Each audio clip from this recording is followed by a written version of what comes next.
Wow. Trade deadline live show. Here we go. This is a test. So that should come through in a second, Tony, if you've got your volume up. Yeah, trade deadline. Cool. Tony, feel free to just yell out if something happens, by the way. Yeah, I'm sure you're already across it, but you know about Clayton Oliver, Giants? Yes. Yep.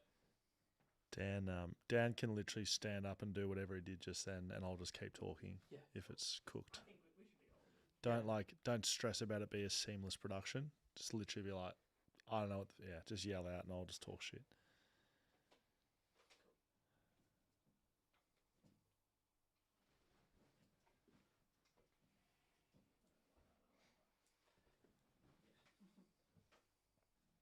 Who's that? That is Fremantle. Or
wow.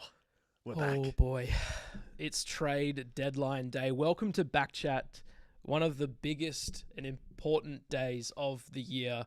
Powered by Paywise, powered by Shelter, powered by everyone, because this is a big combined effort between the Shelter FootyCast, between the BackChat podcast, and everyone else in between. I think we're going to have some footy interchange people coming in.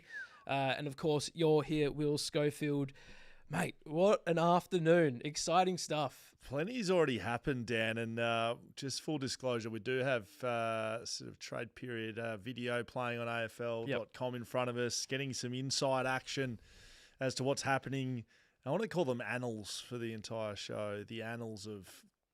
where is this? Is this Docklands? Is this the MCG? We keep cutting to corridors. It looks Lots of rooms and stuff. Yeah, there's a lot of rooms.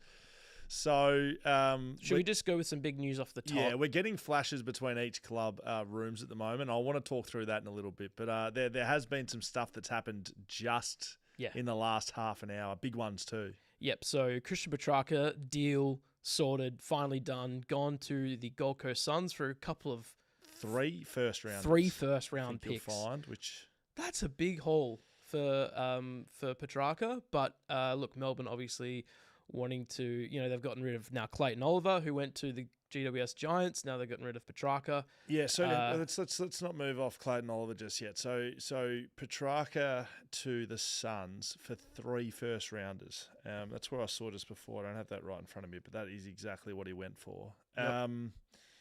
Is that a good deal for the Suns? Probably. He's a very, very good player. They're thinking win now. Is that a good deal for Melbourne? Yes, it is. Yeah.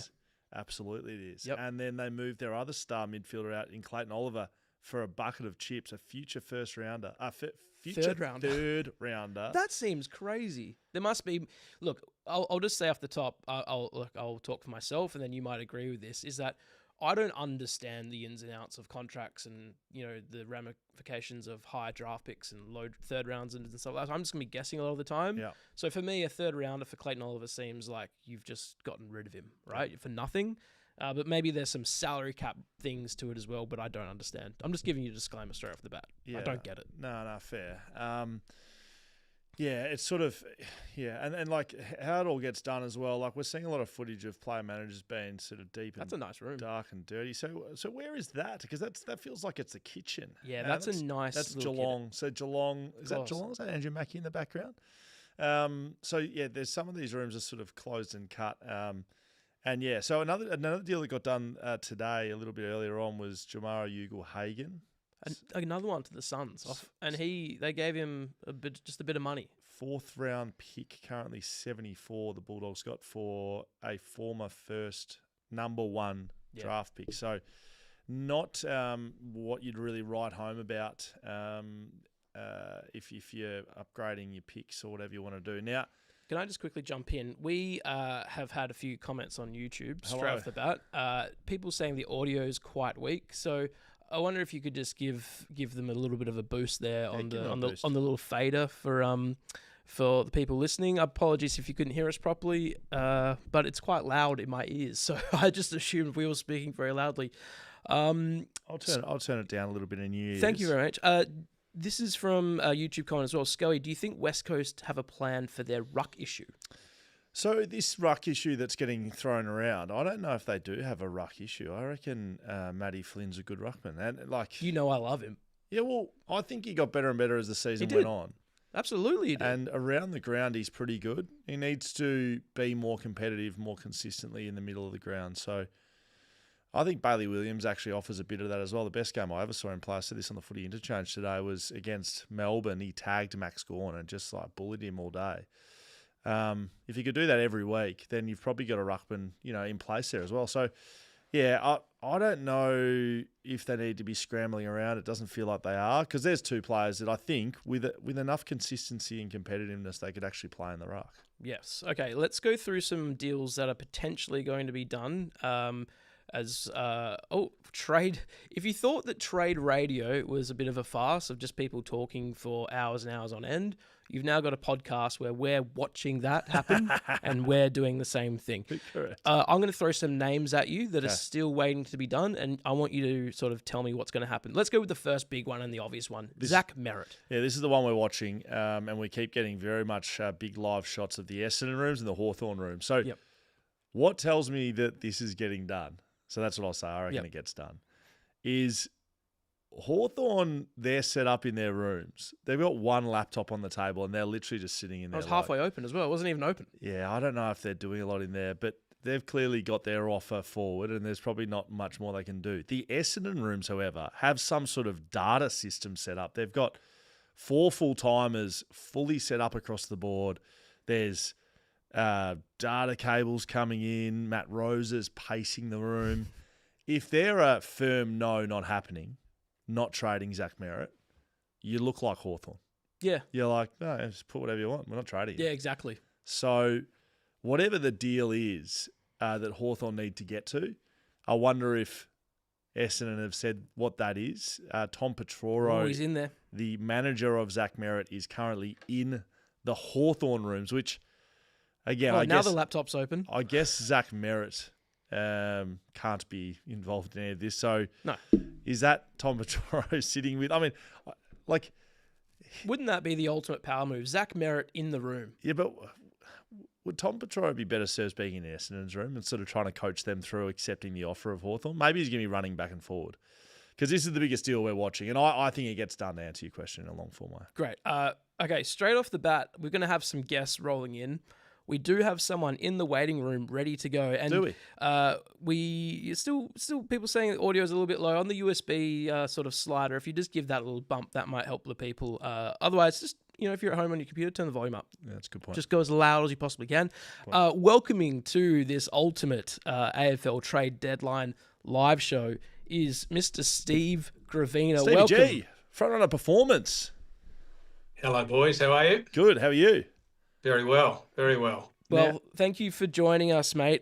We are just to let you know, we are watching a laptop as well with some of the movements of managers walking around rooms. It's very captivating stuff. So if you see our eyes darting around, it's not that we're bored. It's just that we're trying to see what's happening. Have you had any first-hand involvement in trade day, Steve?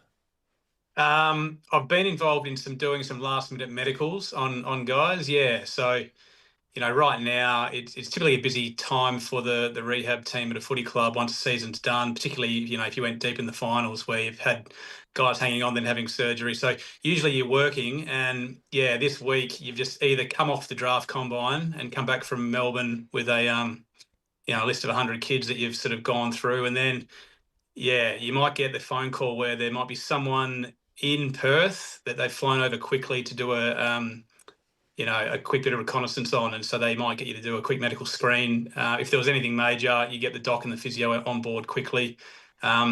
Usually, though, if they've progressed that far in the discussions, how much waiting we tend to have, we can really provide a risk profile of their longevity as a footballer. But if they've gone that far, likelihood they're gonna try and nab them.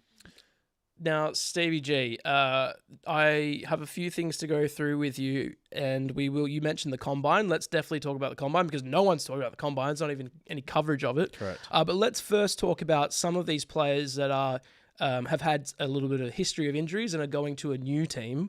What experience have you had sort of with that? So let's, take, for instance, Oscar Allen going to Brisbane. What would be that process for them? Obviously he didn't play very much this season, but then they go and offer him a 6-year deal. So they must be able to think, we can fix his problems.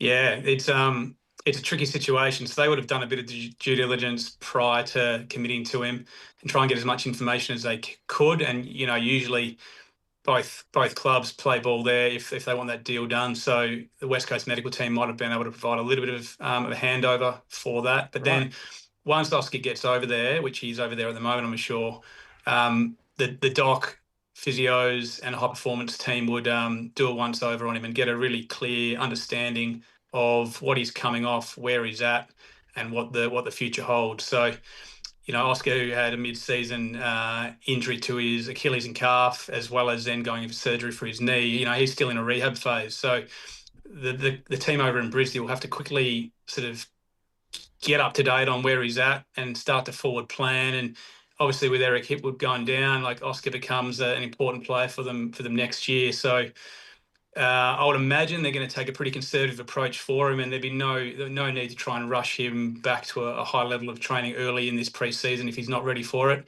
It takes a little while to get to know a player as well in terms of what he handles in terms of training loads and the different style of training that they'll be throwing at him compared to what he would have had at West Coast. So right now, it's getting a bit of a current status, mapping out a bit of an off-season plan. Oscar will come back to Perth, I'd imagine, for a little while before he packs up and heads over. So they'll give him a bit of an off-season program and then keep regular tabs on him before he comes over and joins the group. Just as we speak to Steve Gravina from Frontrunner Performance, I'm up to 4 trips now between Essendon and Hawthorn. Mate, he's charging Tom back and forth. Yeah, I think Get on the phone. He's going to be running. Just call. Yeah, I don't understand that either. He's going to be running. So Tom Petoro running up and down the hallways at the moment at the trade building. Now, what about the high performance manager? Bit of a runaround this off season, Steve. So West Coast have changed theirs. Essendon, GWS, and Fremantle, and some of those have actually changed intro to those clubs. What are your thoughts on those?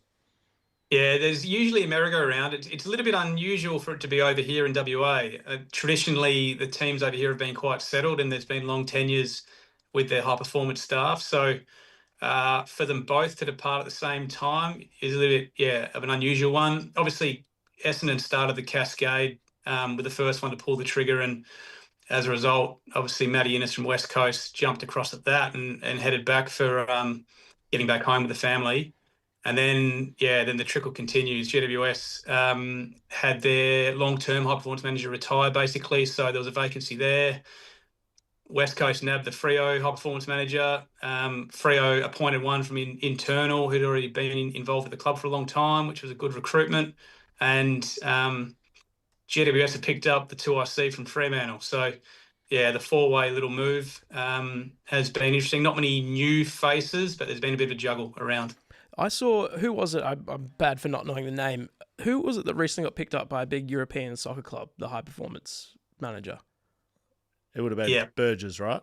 Yeah, Darren Burgess for Juventus. For Juventus. That's crazy. Yeah. Well, he's been back and forward, Darren's had a bit of a history of, a few years at some big organisations and having a really good impact, and then jumping out to the next project. So, he's been heavily involved at Port Adelaide and Adelaide, but then at a national level for Australia with the Socceroos, but then have a couple of big stints over in Europe with the big football clubs as well. So a couple of years to get them up and going, get the systems right, and then don't stay too long for the knives to come out and get out and maintain your currency. So what about once this trade period's done, we move to the draft? How does that look from a high performance and medical screening side of things? We'll move past this and suddenly we're looking at the best kids in the country.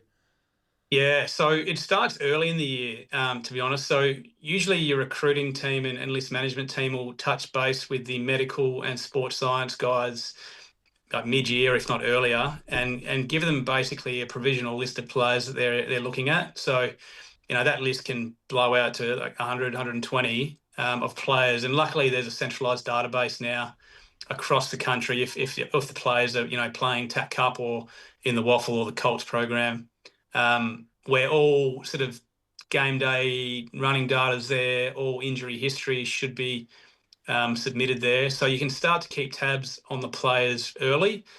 Then at the national combine level, they've got a couple of days, the players, and there's one, I guess, medical screening day, which is it's an interesting time because it's a bit of a cattle sale situation where you've got 100 kids coming in and there's 18 clubs in a bit of a round sort of table format where the player comes in onto a treatment table in the middle of the circle, and then you got 18 docs and physios having a look and poking and prodding and understanding their background already, so you know exactly what you're looking for, and that helps with your decision-making process around whether these players are fit and well or whether they're high risk to have an impacted career based off big injuries. So we'll then go back, provide all that information as a bit of a package with the sports science team on a risk rating of this player, like is he high risk at being injury compromised. I remember doing it with the King brothers, who are going to be high picks, and West Coast were not really likely to have a pick to get either Max or Ben, but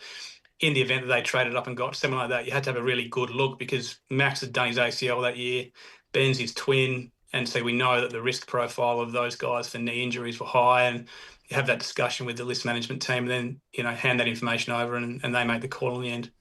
There we go. Steve Gravina, front runner physio. Thank you for joining us, mate. It's been a pleasure having you on the Footy Interchange this year, of course.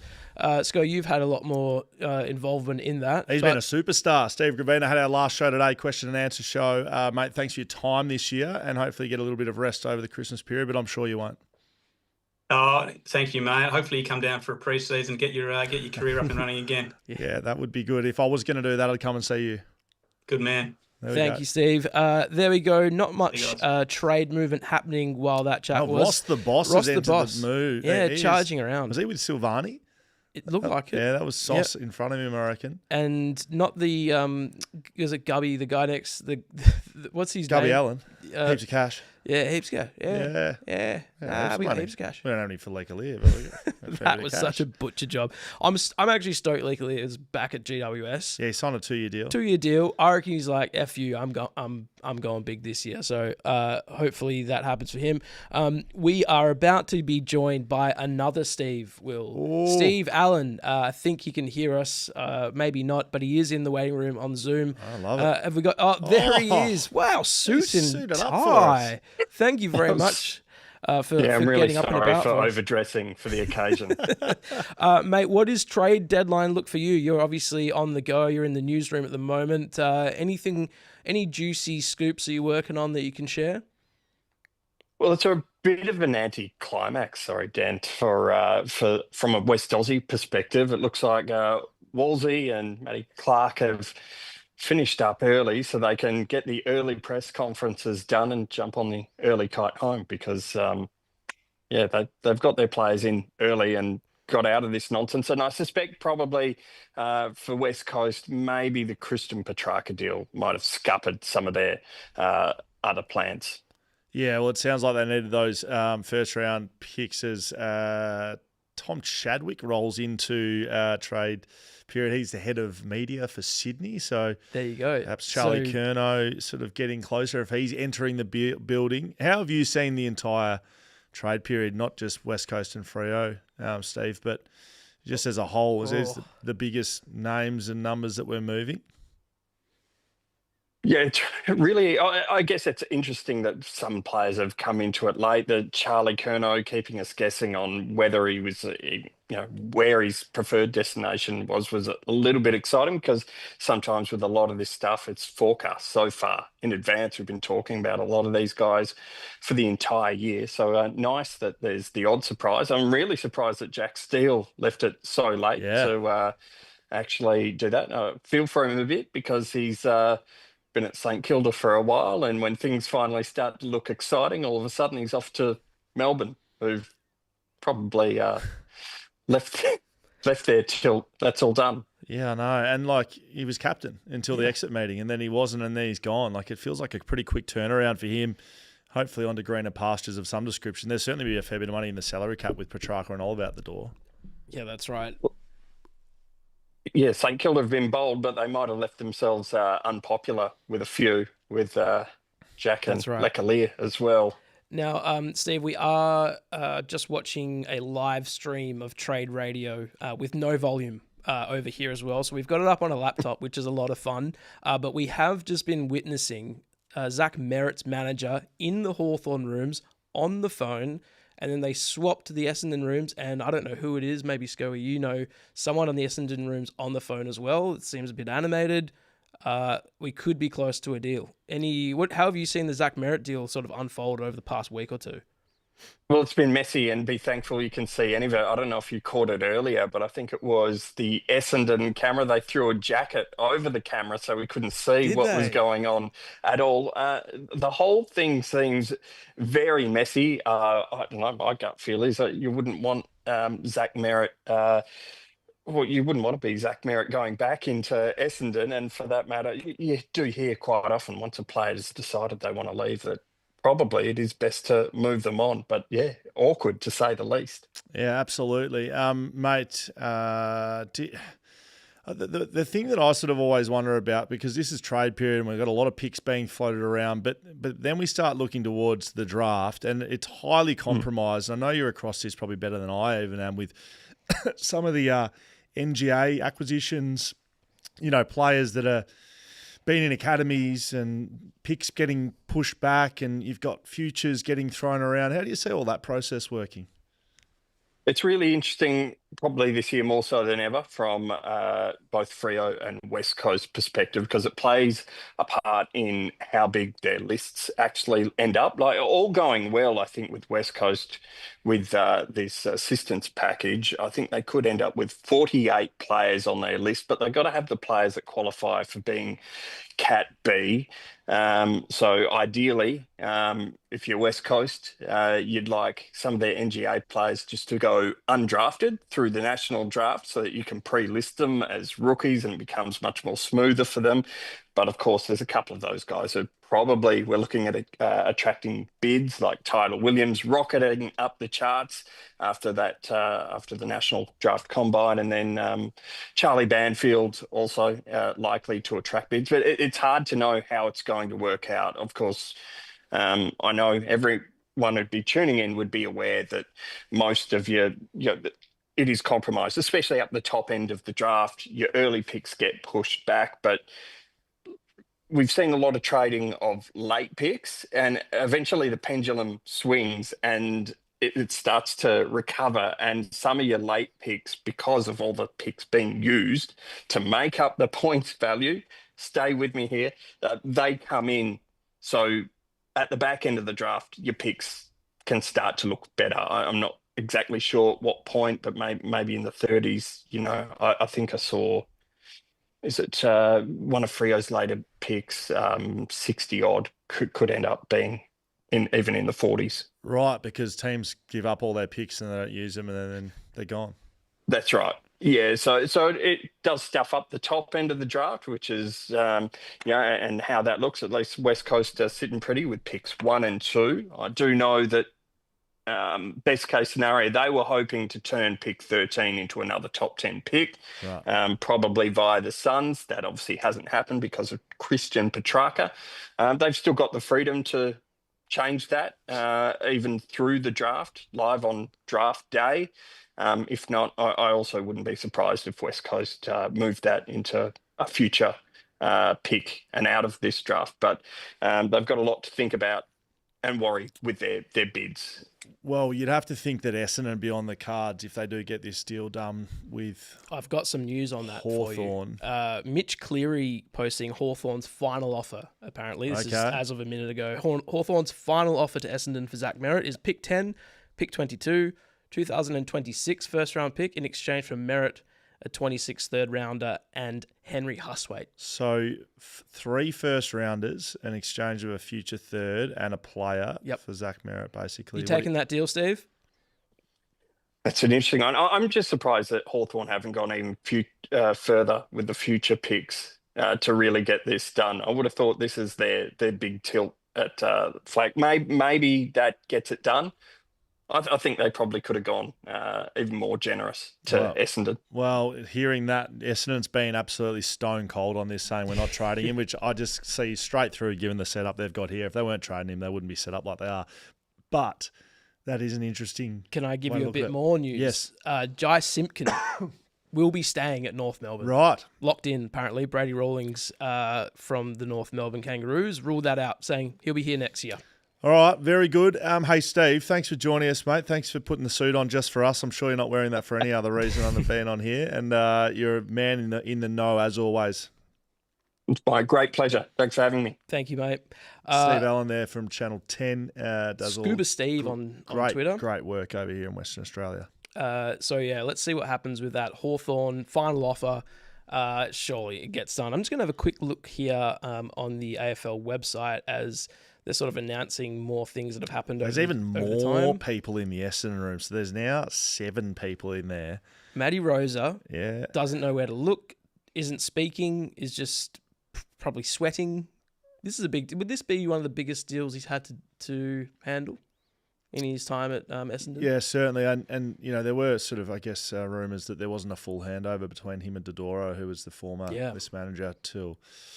maybe even this year. I mean, last year's draft was his first real crack at the draft and what he did with those picks. And then, it doesn't get any bigger than this. Your captain wanting to leave your club, who's 6-time best and fairest winner over 12 years. And it's not until today that I've really seen go absolutely atomic with it. And his manager, Tom Petroro, basically telling the media he wants to be a Hawthorn player. And he can't understand why Essendon aren't getting the deal done. So...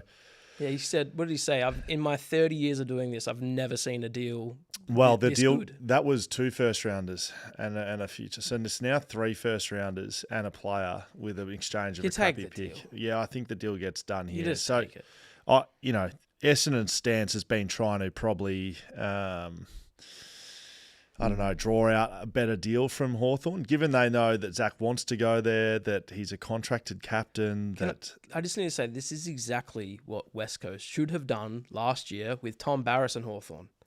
Yeah. They're just like, go on, take it. Do you want anyone else? Like, they weren't strong enough. So I like this from Essendon. Yeah, I like it from Essendon as well, as Tom Chadwick, head of Sydney Media, now has a couple of offsiders with him. So he's...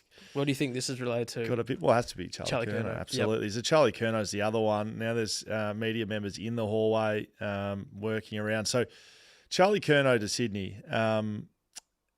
have you asked me if that gets done? I don't think I have. Does it get done? I was a big yes. I think I gave it as my home wise solid guarantee of the week, guarantee of the year, potentially, that he was just out of there. And this was early. Like, this is when it first got reported. Yeah.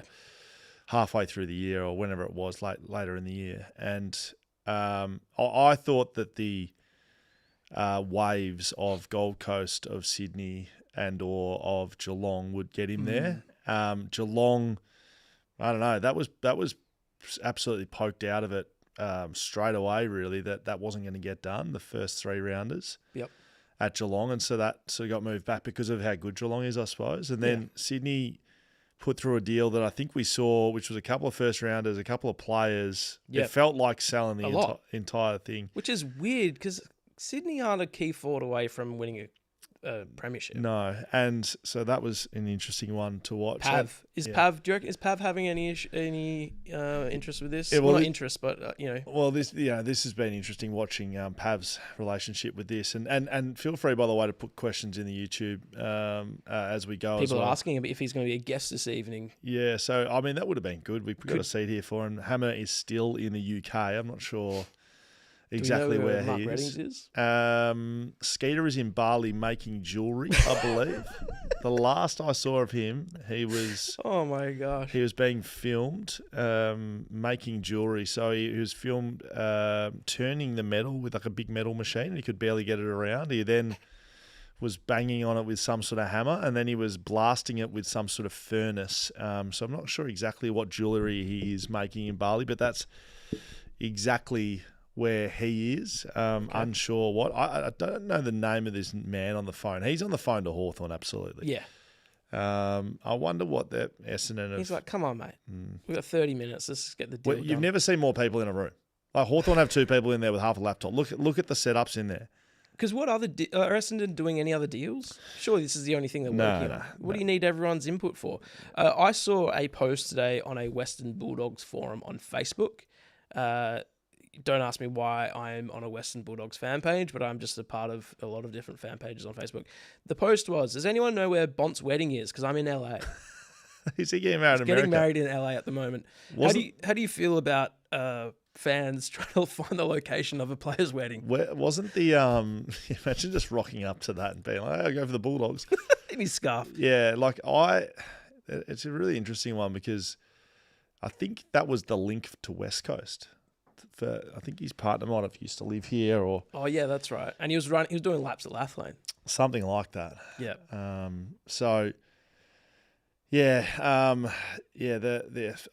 feel strongly against that sort of operation, not rocking up at someone else's wedding, especially if you're in another country. But I mean, if you're going to do it, that's probably the place to do it. Well, you got married in Hawaii. Yeah. Imagine the Eagles scarf going on. You'd be like, oh, fine, jump in, mate. They probably could have got up a chair. It's you're not expecting anyone that you know to sort of be around the place. So yeah, I mean, they could have. So I wonder if that fan will get it done. Good luck to them. Yeah, the Gold Coast Suns sort of brass looks like they were just exiting the building. Well, all very chipper. Yeah, well, they're deal done. They're all done. They're off to the pub, and I would say that they'd be very happy with this situation. I mean, Petrarca is a star. You have to wonder if Hugo Hagen actually plays a part next year at all for Gold Coast, because he hasn't. No, not only has he not got on the park for the Western Bulldogs, which I reckon I went really early with. You'd have to check the tapes. I'd probably say before. Yeah. He didn't play it all this season. No, right? he didn't. And he didn't look like it because he wasn't training. And then when he did, he was inconsistent with that. And he was there and he was back and he was gone. He was overseas and he was training in boxing gyms and he was running around. You know, Western Bulldogs were trading him probably the entire season. So they get him out the door for nothing. They probably feel like it's a cultural shift they had to make.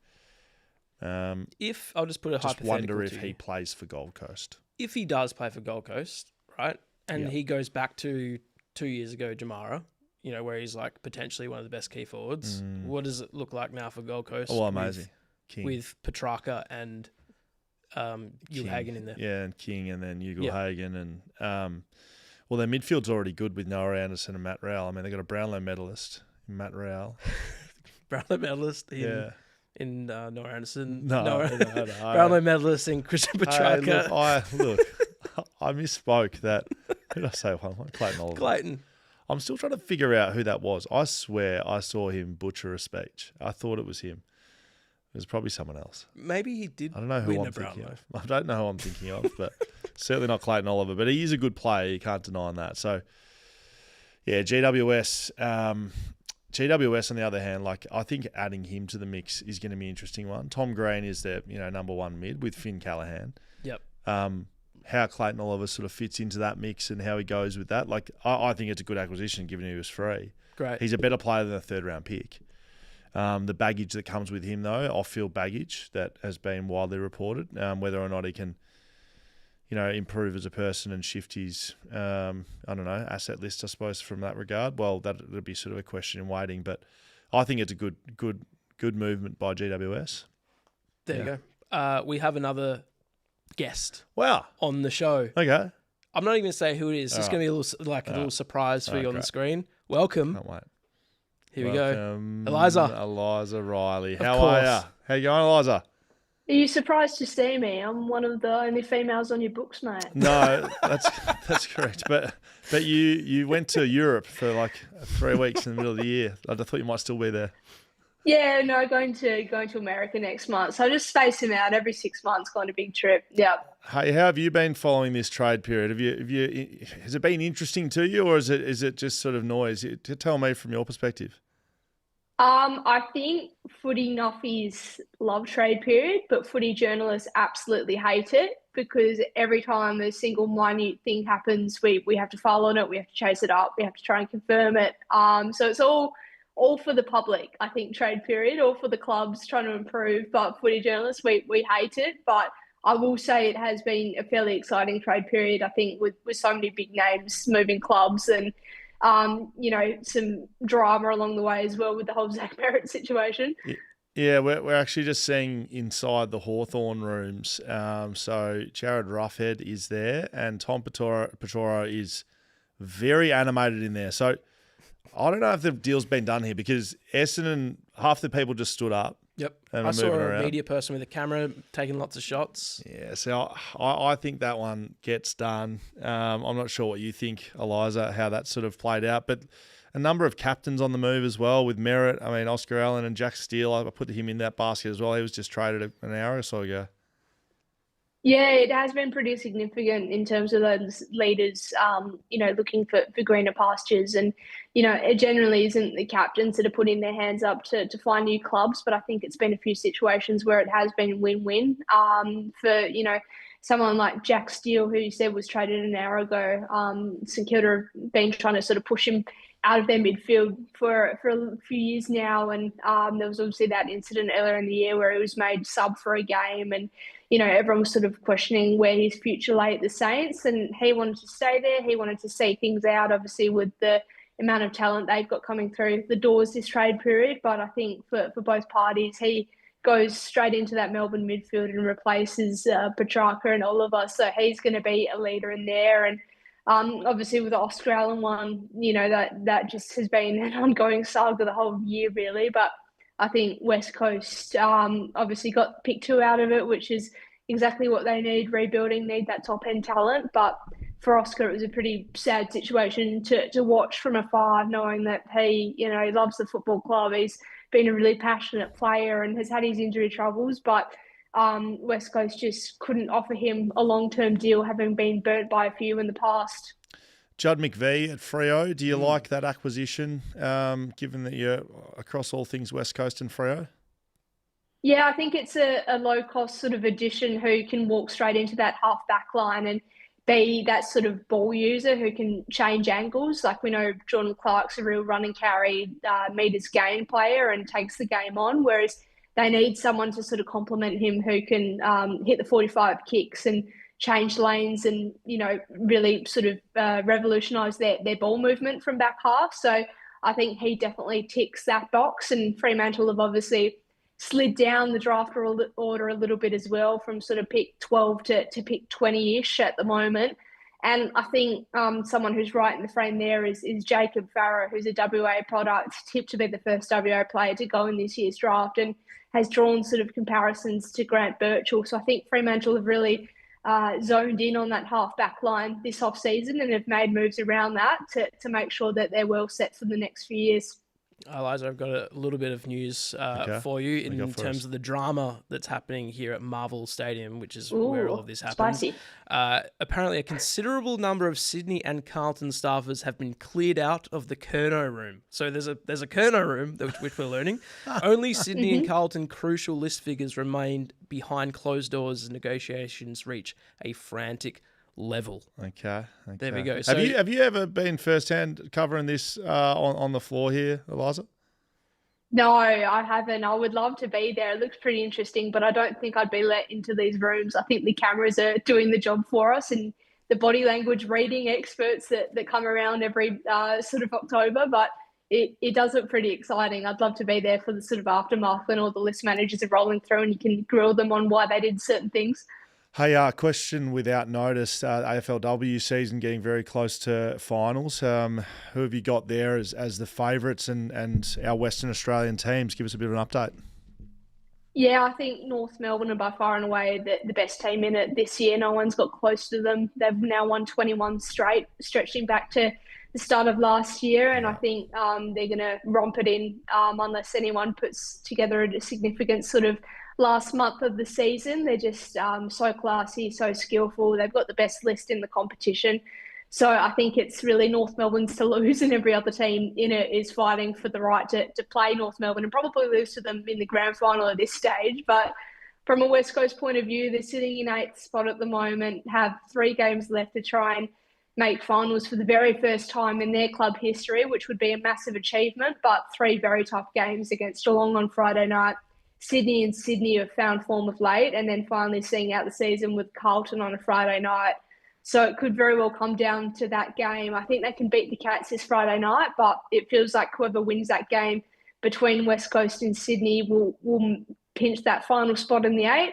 Whereas Fremantle, they have obviously got 3 games left. There's still a mathematical chance to play finals. I think they'll win their next 2 against the Giants and Richmond. But Adelaide in the final round of the season is a pretty tough ask, and they need a few things to go their way as well. Very good. There we go. Eliza, thanks so much for jumping on, and thank you very much for your time on the Footy Interchange this year. It's been a new show we've born to BackChat, and it wouldn't have even gone to air without you, but it wouldn't have been the same without you. So thanks so much. Thanks, guys. Enjoy the last 22 minutes and 35 seconds. Thanks, Eliza. There we go. Eliza Riley bringing us a bit of an update there on the AFLW as well. It'd be nice for West Coast to make the finals, just to give us something to cheer about. They're a lot better as a side this year than I've ever seen them. And the 3 games that they've got, they're sort of all teams that are around them. So it sort of puts fate in their own hands if they can do that and they can get those, at least 1, but if not 2 of those games done, then it looks like they'll be able to play finals for the first time, which, like you said, for the footy club, it's a good thing. And if you haven't tuned your interest into AFLW, there's only a few rounds left. I would do so before the end of the year. It's good watching this year. Win or go home games, which always make it that much more interesting as well. We'll just go to YouTube for some comments here. That'd be Someone terrific. Suggesting that Oliver could get his 2nd Brownlow next season, which I agree. I think he's a smoky for a Brownlow if he can stay on the park. Yeah, there's some players that can take some votes off him there, though, in Tom Green and Finn Callahan, both good players. Apparently, Jed Walter has been liking Instagram comments saying, "Come to West Coast." So I heard that story running a little bit a few weeks ago that that he was coming to West Coast this year. So it's not getting done because I don't think West Coast are in the building. Do they even rock up today? No. Well, Jed Walter won the grand final sprint, of course. So true, putting some some of his sort of tickets in place there to see how that was all going to go along. Jed Walter would look pretty nice in West Coast colours, I would have thought. Yeah. We need someone who can run fast. Yeah, correct. And he can do definitely that. Key position player. What have you made of West Coast and Freo's on that, their movements in this off-season? To be honest, there's that sort of saying of no deal's the best deal. I don't know if that's always completely true, but you don't want to get involved for no reason whatsoever. West Coast, obviously the Oscar Allen one, but Freo's been pretty chill. Will Brodie's gone to Port Adelaide for pick 103. Yep. And they get Judd McVie. But apart from that, they've just usually the amount of moves made sort of dictates what the list looks like. So Freo doesn't need to do that much because their list's good and they've got pretty much what they need, and probably didn't need to move around, and they had their sights on Judd McVie and went and got him, and then they don't need to be making a million moves. Where West Coast, on the other hand, have made a lot of moves. They're probably the most traded and action team in it, with Starcevic, Allen, Ryan, a bunch of those pick swaps to happen. You know what? It feels like because the deals are done early, it doesn't feel like West Coast have been that involved, but they've done heaps. Tyler Young from Richmond, the Footy Club. So as Paul Connors makes his way into the Sydney Kerno room. So that's the Kerno room, because I don't know. I called it early. Tom Chadwick, who's head of media, is literally doing laps. We've seen him 5 times up and down. So where's he going? What's he doing? If I was him, I would just be going up and down just to mess. Like if I had nothing to do, I'd be walking quickly. I'd just be causing a bit of a stir. So Petroro's now back in the Hawthorn room. He's running around at both. He's sitting on a table. He's sitting with Jared Ruffhead. I saw him texting before. I'd love to see who he was texting. What room's this? I can't see that team. This So Yeah. Right. Okay. So these are the 2 trades we're watching. Kerno, Merritt. Well, Essendon and Carlton hold all the aces here. Yes. Because they've got the players that are contracted. So, Sydney desperately need a key position forward. Essendon probably feel they need desperately a change of speed mid that, Zach Merritt absolutely fits into the mould of what Hawthorn does. In fact, he's probably a bit of a Sam Mitchell type player, isn't he? So both of those sides, it's not like they're like, oh, if we get him, great. If we don't, whatever. The only other one that I was sort of thinking was Rowan Marshall. I feel like we're tracking him a little bit. I saw Andrew Mackey walking around before and sort of moving his way around the rooms. I thought maybe he would have been a name that we'd see who hasn't been done. The list of players that hadn't been done yet, I don't know if there's any other bigger names, because Jai Simpkin was one of those, but he's been snapped up and looked after. We will get to that in a second. Maybe we could discuss that with our next guest that's coming onto the show as we welcome another lap happening from Zach Merritt's manager up and down the hallways, welcoming around Mr. Adam Papalia to the program. We've seen him already once today, and he's back again. So thank you very much, mate, for joining us. Are you following this trade live, sort of hour here as closely as we are? Yeah, absolutely. Looking forward to seeing when this finally gets done. I mean, is it all just stage managed to the last second and we wait for it to go through and then it all gets done eventually? I mean, the Merritt thing's the interesting one. The fact that no chance this morning, it's slowly grown through the day. Will we finally see a signature and the paperwork completed by the time we get to the deadline in, just over 15 minutes' time? What are your sources telling you, Paps? I assume you've got some, fingers in pies and access to some sources. What's floating across your desk? Well, I just think it's increased throughout the day of it being a possibility. So that's moved, and Hawthorn have come back with another offer to try and get something done. I think it's just now up to Essendon whether they're going to relent and go back on what they've said all along, in that they're not trading Zach Merritt. I can't see how he goes back there. Given the relationship at the moment, how desperately he wants to get out of there, it's going to be so awkward when he has to roll back in for day one of pre-season if they don't get this done. It's pretty. It seems a fair offer. I haven't been able to hear everything you guys have said, just getting ready for the radio show tonight, but it seems a reasonably fair offer. I know that the Hawks, the Bombers would love maybe a higher profile player included in it, but that's not going to happen now. It's just too late in the process. So we wait and see in the next 15. We could do Perth media radio and get a camera on me dashing from here to come over to 6PR to do Wild World Sports with you. I'll be on from 5 o'clock on 6PR this evening, breaking down all the big trade news. I think we're speaking to both West Coast and Freo.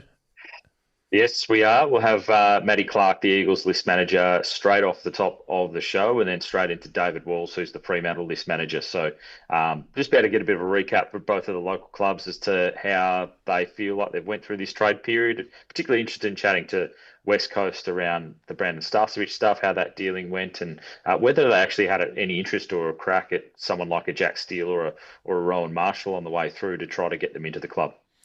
Yeah, activity heating up a little bit, perhaps to sort of let you know. Paul Connors, who I believe is Charlie Curnow's manager. Yep. That was a man who looked like a deal had been done. Really? He was. That's what you read. He was chuckling along, and he was just very casually, texting on the phone. Whereas Petroro is at a high pace, very high pace, double-handed texting, and Connors is now moved into. What room is that? That's the Carlton room. Into the Carlton room. So, yep.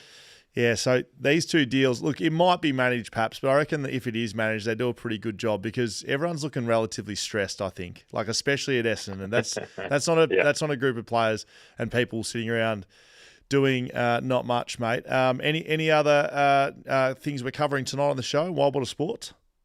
Well, mate, it's a chance for us to obviously dissect how each and every club's gone. I'm really interested in seeing, now that the trade period's done, getting your thoughts and the listeners' thoughts on who's been obviously clearly the big winners, but who's now put themselves up in the frame of being a genuine premiership contender next year. So I think you look at Gold Coast and what they've done in this trade period, adding in Petrarca to an already formidable midfield. And then Jamari Ugle-Hagan, which is an unknown quantity right now. But if they can get him back to their best, playing alongside Ben King, I mean, they are such a scary proposition going into the future. And then Hawthorn, if they can land Zach Merritt, how much does that move the needle for them in terms of being, the premiership favourite next year? And then Sydney as well. If they get Charlie Curnow in, that puts them right back up the top. So it's going to be fascinating if all these deals get done. It feels like a little bit closer to NBA, these sort of names moving around. Like, I know you follow the NBA a little bit, perhaps, and I know you do as well, Dan, but like, this is what happens. They don't have trade period. They just do what they want, though. They have a trade deadline. Yeah, but you can, you can trade throughout the season. But so the deadline does get a bit fun. It reminds me of a funny trade deadline story with the NBA when I think it was the Memphis Grizzlies and another team. I can't recall who, but it was a three-way trade, including the Washington Wizards. And one team thought they were getting, there was two guys with the last name Brooks. One team thought they were getting Dylan Brooks, and the other one thought they were getting Marshawn Brooks. And the deal was agreed to basically in principle. And then last minute, they're like, hang on. Which one? Wait, no, I thought we're getting Dylan Brooks. And they're like, no, we're giving you Marshawn Brooks. And so then the deal fell through the very last minute. Wow. So that's happened a lot in fantasy basketball in my NBA trade all the time. Yeah. It was like, which one are you taking? Have you taken the right one? And people have picked the wrong one in the past. Yeah. And James. They have to cop it. Bronny James Jr. Damn it. Exactly, rather than LeBron. And that happens in the NBA too. Obviously, players can get traded without their consent. But you see, even on their draft night, like a player will get drafted and then traded like 3 times before they actually land at the club that they're supposed to be at, that they they've keep been changing caps drafted by. Yeah, exactly. Just keep changing jerseys, changing caps. Yeah, I've got perhaps, an update. Oh, sorry, just a quick update for you on the Archie situation. Cal Archie. Cal Archie. Adelaide has offered a future second and a future third round pick to Brisbane now. So a little update. So they are very keen. That deal could get done in the last 10 minutes. I just want yes and no's on these, perhaps. I know you like to sit on the fence, so before we let you go to get back to prepare for the show. Father-son period. Do these trades get done? Charlie Curnow. Yes. Rowan Marshall. Should do, but I'm not sure. Zach Merritt. Yes, I think it'll get done. All right, there we go. All 3 trades will get done. I'm in the same as you. Yeah, I think they'll happen. I think they'll get done. The Archie one's interesting because if that doesn't get done, he can go to the preseason draft that way. And I wonder if West Coast to get back involved. I know he wants to go to South Australia, but that one can go to the preseason draft if they don't agree on something there. So you'd think that Brisbane would just accept it so that they get something in the door and that one gets done too. Thanks very much, mate. Appreciate your time. I know you're busy, and I'll see you in about 45 minutes. Yeah, drive safe. Don't get a speeding ticket on the way over. Thank you. Thank you. Goodbye. Are you riding your bike this afternoon? You got the car with you? No, I got the car. 11 minutes remaining. 10 minutes and 53 seconds. He's back in the Hawthorn room. Deals has not been done. He's pointing and he's... I thought that was a handshake, but he was grabbing a water bottle. Yeah, so he's up and about. He's not happy. No, Petroro's not happy whatsoever. He is filthy. Is he filthy? He's pointing. He is absolutely filthy. I don't know if Merritt's getting done. He's cracked the shits, Petroro. He's thrown his wallet down. His arms are crossed. He's sitting on the table. He's cracked the shits. Pissed. Wow. I reckon that's done. Zach I don't Merritt think it's happening. does not get done. And they're chill as in there. They're like, yeah, give us more. Well, we told you we weren't going to trade him. It can't not happen. I don't know if it's getting done. I don't know if there's a little ace in the hand with 10 minutes remaining. Maybe Petoro's, I don't know, subliminally messaging. We've got Carlton now walking through the annals of wherever we are here. That is a proper dummy spit by Petoro. He was not happy at all in the Hawthorn rooms. Maybe they finally did the deal, and For he's 10 just like, first rounders. this is what we said 30 minutes ago, and they fucking made me go back and forth, I've been chase walking, me around, walking around. walking up and down. I've been texting. Oh, he's flat. He's now hunched over on a table. He's picked up his phone again, refreshing Instagram. He's texting someone. So again though, if there's 10 minutes to go, aren't you back in the Essendon? Why? Like Hawthorn can't do anything about it. Yeah, Or maybe he's telling them to up the odd. I don't know if they can up the offer. I don't know if they can do it. Yeah. Roughhead looked flat as well. He knows. Ruffy's flat. I think David Hale was in there perhaps. So I don't know what he's doing in there. Honestly, these guys, I don't know if 9 minutes remaining. if the camera is only allowed to show the teams when they're not, doing official deals sort of thing. Because every time they go to Carlton, they're just sitting there. Like they're literally not speaking. No. Why are we seeing this? I think they're in the Kerno room. Yeah. They're in the well, this is just sort of the byproduct. And Essendon, Matt Rose is not in that room. there. He's not in that unless he's down on the floor. Because where they are, I think it must be Telstra, whatever it is, Marvel. They're in the corporate boxes, and if you walk down to the front of the corporate box, you can see along all the corporate boxes. Yeah. So Petro was like pointing at the glass, like I don't know if he could see Rosa, because Rosa could be down here sitting down. Yeah, true. So it could just be for a bit of theatre. Put a pressure on him. Wow. I'm going to throw to you as if you are playing for Essendon right now. Okay, hypothetical situation. You're in the backline of Essendon. Zach Merritt deal doesn't get done. How do you then speak to Zach Merritt and next year? Like, are you sending in the group chat, all good, mate? Like, let's win next year. Like, if you're who? If you're just Zach Merritt's teammate, right, and he goes back to Essendon after all this, how are you not treating him, but like, how would it go down? Yeah, I don't think it'd be as difficult as people would think, because once you get into the season, like he's not getting traded mid-season. So no, he's going to be there this year and he's going to be playing for them if it doesn't get done here. So I don't think that it's that hard for the players to go, hey, mate, there's almost, he's had a crack to leave, he hasn't left, and now he's there. So you just got to kind of deal with what you get dealt a little bit. And I don't think it's that difficult of a conversation. I think a lot of people do, but I think like once he doesn't get done, it's, well, okay, we'll just move on. Do you know what we haven't spoken about, which is a big deal? Yes. You may have spoken about today on the Footy Interchange, the final episode. Buckley being an assistant coach at Geelong. That just came out of the blue. Nathan Buckley. Yeah, so Nathan Buckley is the midfield coach at Geelong for this year. It's interesting to see if that's, I don't know, something that... I saw Tassie put a media statement out about it. Saying like, well done. That's Stephen King-like at West Coast. We're glad that he's sort of getting back into the coaching world. So, it's like he's ours. Like, don't touch him too much. Yeah. Carlton now marching through the hallways. So I wonder if there's like with 6 minutes remaining, I wonder if there's like a desk where you have to lodge this physically. I know there used to be one of those, and like someone didn't get traded because they didn't get the paperwork to the table in time. That's right. You'd think they'd be operating electronically. You'd have to think that they'd have some form of communications. An email surely is good enough. Who we got? What team we got there? Andrew Is that Geelong? Mackey from Geelong, of course, is potentially a part of the Rowan Marshall deal with 6 minutes remaining. He's walking very slowly without a care in the world. There's a big dog manager coming out, and here is the star of the show.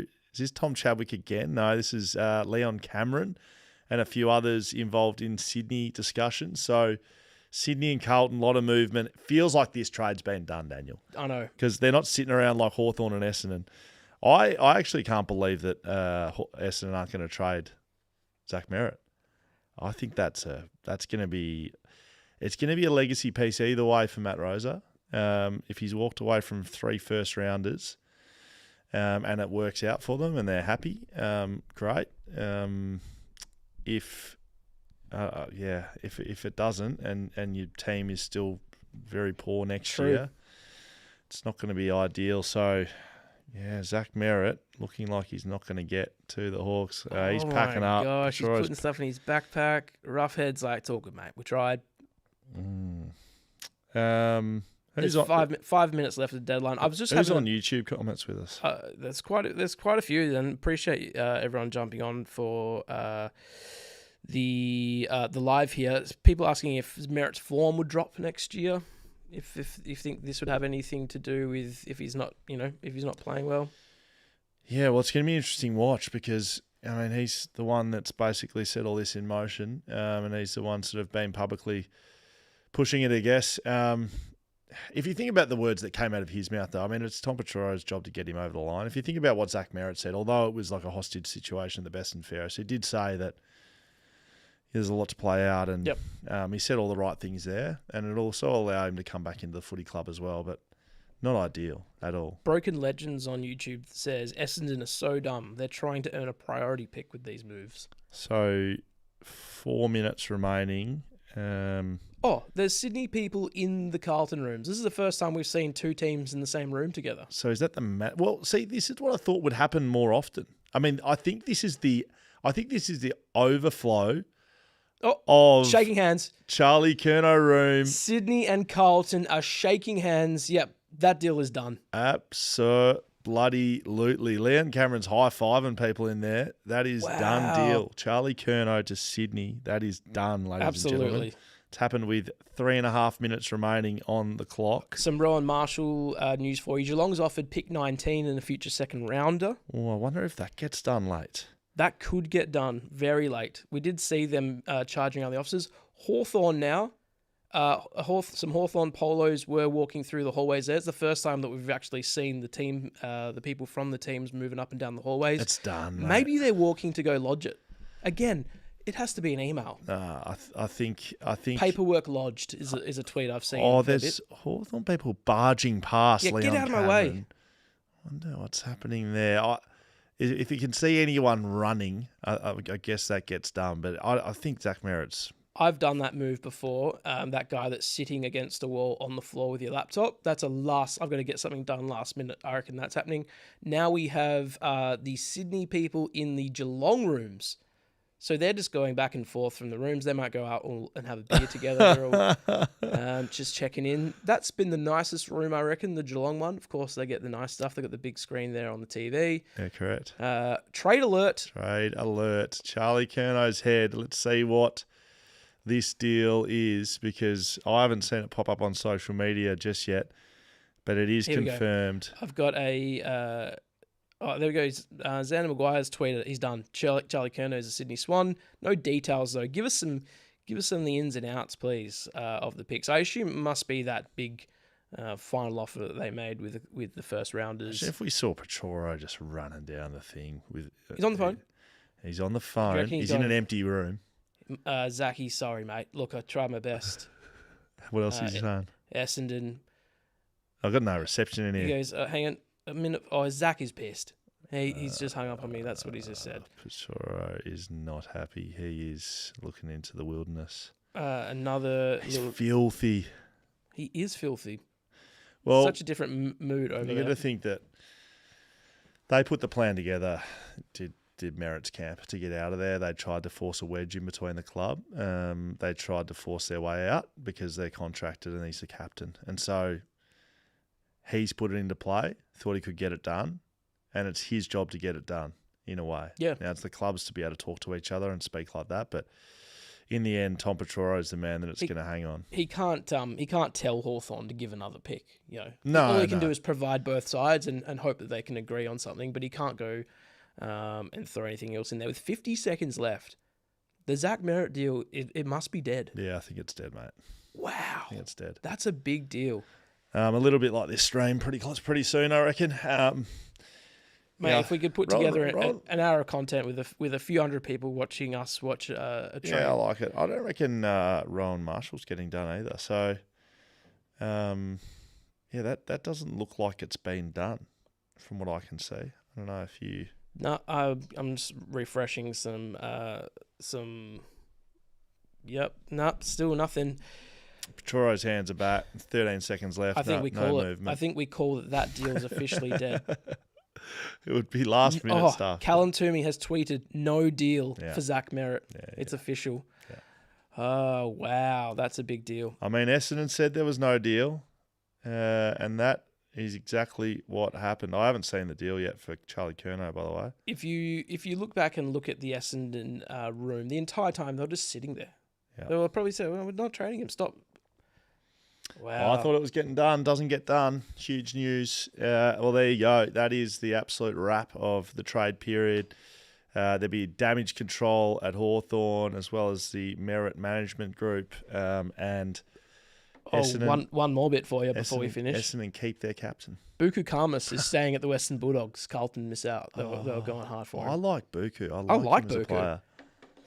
I like him a lot as a player. So flat. Yeah, if we keep seeing Tom Petore, he's just absolutely cracked the shits.